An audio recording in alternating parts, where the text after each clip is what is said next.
Hello, hello, encore la communauté. Voilà, troisième vidéo consécutive pour un dimanche. Très belle journée aujourd'hui. Voilà, imaginez-vous aujourd'hui dans la peau d'un commercial, d'un vendeur, d'un cardio-fréquence-mètre. Vous savez, c'est l'appareil justement qui permet de mesurer le rythme cardiaque.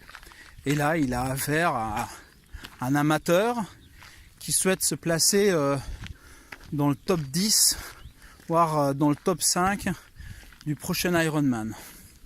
Donc il veut vraiment améliorer son score, il a besoin de mesures précises, et là justement l'argument à vaincre en tant que commercial et vendeur, c'est que le prix justement de l'appareil, du cardio-fréquence-mètre, est très très cher,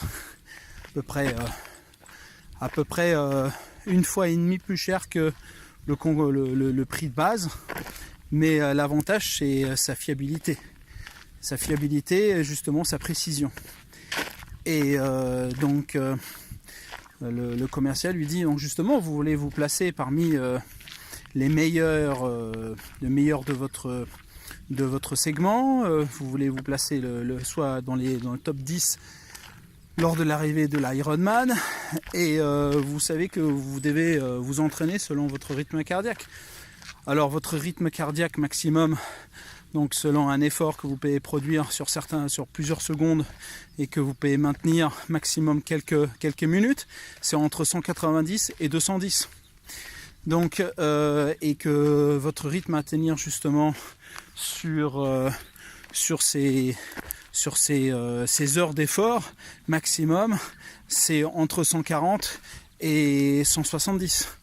Et donc si vous avez des mesures qui ne sont pas précises, qu'est-ce qui se passerait par exemple si vous choisissez un appareil qui justement se trompe entre 5 et 10% de sa valeur? Est-ce que vous pourriez finir dans le top 10 avec un rythme cardiaque qui est faussé et qui vous indique 135?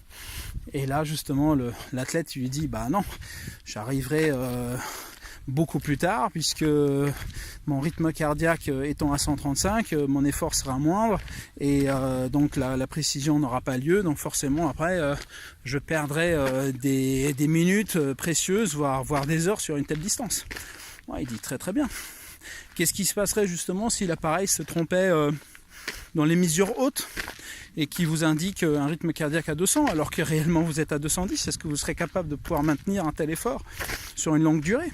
Et l'athlète est obligé de lui dire bah non, je pourrais pas, je serais obligé de récupérer, de ralentir, etc. Donc le commercial lui dit alors à quoi bon, si vous voulez vous placer parmi les meilleurs, de choisir justement un prix et pas un produit? Il n'y a aucun intérêt. Si aujourd'hui vous voulez des mesures précises et donc fiables, en tant que presque athlète de haut niveau, même en tant qu'amateur, et peut-être peu de choses vous séparent avec des professionnels. Donc il faut utiliser les mêmes appareils que les professionnels aujourd'hui si vous voulez passer de l'amateur au professionnel. Et là, bien sûr, le client lui dit c'est une évidence. C'est une évidence. Donc il choisira le cardio-fréquence-mètre le plus cher, mais finalement celui qui va se rentabiliser avec le temps et dès la première compétition. Voilà, parce que dans le sport de haut niveau, justement, on a tendance à pouvoir se caler non pas sur une zone géographique ou sur des passages, parce que souvent c'est des compétitions justement qui sont organisées et qui sont mesurées quelques temps avant justement et qui ne sont pas disponibles, pour avoir l'effet de surprise et pas connaître exactement les emplacements directs.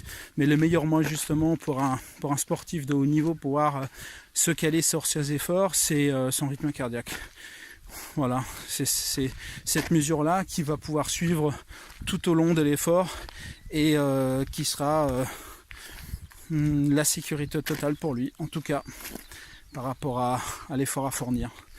Voilà, en tout cas de manière directe, comment guider, comment argumenter face à une situation donnée qu'il a été le produit le plus cher par un produit entrée de gamme ou très peu cher. Voilà, des arguments essentiel à utiliser. À bientôt, et puis excellent dimanche, peut-être une 4e vidéo tout à l'heure, qui sait. Allez, ciao.